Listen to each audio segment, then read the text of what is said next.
नमस्कार, स्वागत है आप सभी को। आज की कथा है अमर सुहाग और अमर पिहियर गणेश जी की कथा। बहुत सालों पहले गणेशपुरी नाम का गांव था। उस गांव में विनायक और बिंदु नाम के एक भाई बहन रहा करते थे। वह दोनों एक दूसरे से बहुत प्यार करते थे और हमेशा एक दूसरे का ख्याल रखते थे। बिंदु का एक नित्य नियम था, हर रोज सुबह वह घर के सारे काम पूरे करने के बाद अपने भाई विनायक का मुंह देखकर ही खाना खाती थी। कुछ सालों बाद बिंदु के विनायक ने अपनी बहन का विवाह ही पास के ही गांव के एक व्यापारी से रचाया। उसके ससुराल वाले काफ़ी भले लोग थे। शादी के बाद भी बिंदु ने अपना नित्य नियम कायम रखा था। वह हर सुबह ससुराल के घर का काम जल्दी जल्दी ख़त्म करके अपने मायके भाई का मुंह देखने जाती थी। ससुराल से मायके तक बिंदु जिस रास्ते से जाती थी वह रास्ता खेतों से होकर गुजरता था। वहाँ पर घनी झाड़ियों के बीच एक खेजड़ी के पेड़ के नीचे गणेश जी की एक छोटी सी सुंदर मूर्ति रखी होती थी। बिंदु हर रोज आते वक्त उस मूर्ति के सामने हाथ जोड़कर बोलती थी, हे गणेश जी, मेरे जैसा अमर सुहाग और मेरे जैसा अमर पिहियर मायका सबको दीजिए। इतना कहकर जब वह मायके जाने के लिए निकलती तब घनी झाड़ियों के कांटे उसके पैरों में चुभा करते। एक दिन रोज की तरह बिंदु मायके पहुंची और भाई का मुंह देखकर उसके पास बैठ गई। उस वक्त उसकी भाभी की नज़र बिंदु के पैरों पर गई। भाभी ने पूछा कि आपके पैरों में क्या हुआ है। वह सुनकर बिंदु ने जवाब दिया कि आते वक्त खेतों की घनी झाड़ियों के बीच गिरे हुए कांटे मेरे पाँव में चुभ गए हैं।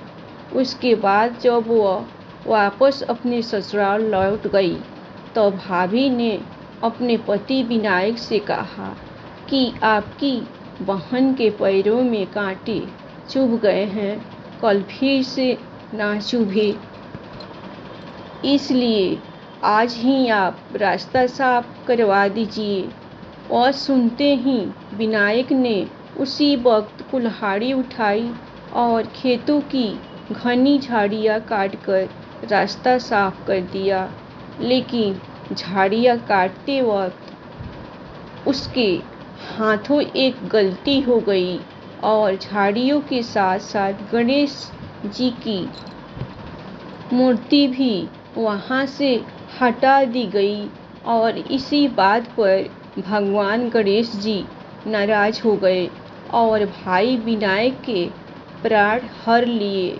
अगली सुबह जब अंतिम संस्कार हेतु गांव के लोग विनायक को ले जा रहे थे तब उसकी पत्नी ने रोते हुए कहा, रुकिए, इनकी बहन आने वाली है। उसका नियम है कि वह अपने भाई का मुंह देखे बिना नहीं रह सकती। फिर लोग बोले, आज देख लेगी लेकिन कल क्या करेगी। दूसरी तरफ बिंदु रोज की तरह अपने भाई से मिलने ससुराल से आ रही थी। रास्ते में आते वक्त उसे रास्ता साफ सुथरा दिखाई दिया, लेकिन उसका ध्यान जब रोज की तरह विनायक जी के स्थान पर गया तब उसने देखा कि गणेश जी मूर्ति अपने स्थान पर नहीं है। फिर उसने तुरंत ही मूर्ति को ढूंढकर उसकी नियमित जगह पर स्थापित कर दिया और हाथ जोड़कर बोली, हे गणेश भगवान, मेरे जैसा अमर सुहाग और मेरे जैसा अमर पिहियर मायका सबको दीजिए। यह कहकर आगे बढ़ी। अपने भक्त की बात सुनकर गणेश भगवान सोचने लगे, अगर मैंने इसका कहना नहीं सुना तो मुझे कौन मानेगा, कौन पूजेगा मुझे। तब गणेश जी ने बिंदु को आवाज़ दी और बोले, सुनो बेटी, इस खिचड़ी की 7 पत्तियाँ लेकर जा और उसे कच्चे दूध में घोलकर अपने भाई के ऊपर छींटा मार देना, वह उठकर बैठ जाएगा। वह आवाज़ सुनकर बिंदु इधर उधर देखने लगी। उसे आसपास कोई भी नहीं दिखाई दिया। फिर उसने सोचा, ठीक है, जैसा सुना वैसा कर लेती हूँ। और वह खिचड़ी की 7 पत्तियाँ तोड़कर अपने भाई के घर ले गई। मायके पहुँचते ही उसने देखा कि भाई के घर लोग इकट्ठा हुए हैं। भाभी जी रो रही है और सामने भाई का 100 लाश रखा है। उसके बाद बिंदु सुनी हुई उस आवाज़ के हिसाब से खिचड़ी की 7 पत्तियाँ कच्चे दूध में घोलकर भाई पर छींटे मार दिए। उसके बाद चमत्कार हुआ और गणेश भगवान की कृपा से भाई विनायक उठकर बैठ गया। भाई के उठते ही वह अपनी बहन से बोला, मुझे बहुत ही गहरी नींद आ गई थी। यह सुनकर बिंदु बोली, इस तरह की नींद किसी दुश्मन को भी नसीब न हो। और उसने भाई को पूरी कहानी बता दी। तो यह थी मान्यता अनुसार बुधवार को सुनी जाने वाली गणेश जी की कथा।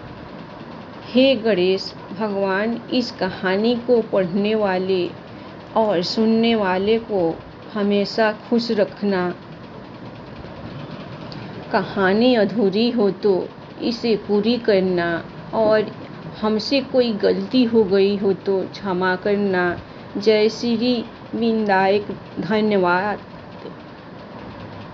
आप लोगों को कहानी अच्छी लगे तो एक लाइक और सब्सक्राइब गणेश जी के लिए ज़रूर कीजिएगा।